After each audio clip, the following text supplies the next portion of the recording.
د طالبانو لخوا دوه زبردست خبرونه بالاخره یو طالب مشر مخامخ پاکستان څخه غوښتنه وکړه.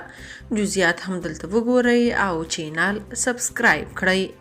لومړی د فراه ولایت ځایي چارواکي وایي چې په دې ولایت د بخش آباد بند اوبو د انحرافي تونلونو چارې په چټکۍ سره روانې دي او تر راتلونکي 9 میاشتو پورې به یې چارې بشپړې شي.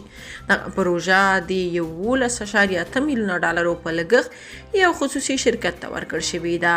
د یاد رود د غور له دولینه ولسوالۍ سرچینه اخلي. 580 کیلومتره اوږدوالی لري او پای کې د افغانستان ایران پولې تر څیرمه د هلمند سیند سره یو ځای کیږي.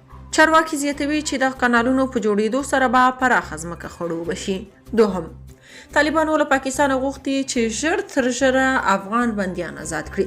د ریاست الوزرا سیاسي مرستیال د افغانستان لپاره د پاکستان له ځانګړي استازي آصف دراني سره په کتنه کې له نوموړي څخه غوښتي چې پاکستان کې د افغان کډوالو سره ښه چلند وشي او هغه کډوال چې د مهال د پاکستان زندانونو کې پراته دي باید ژر تر ژره خوشي شي.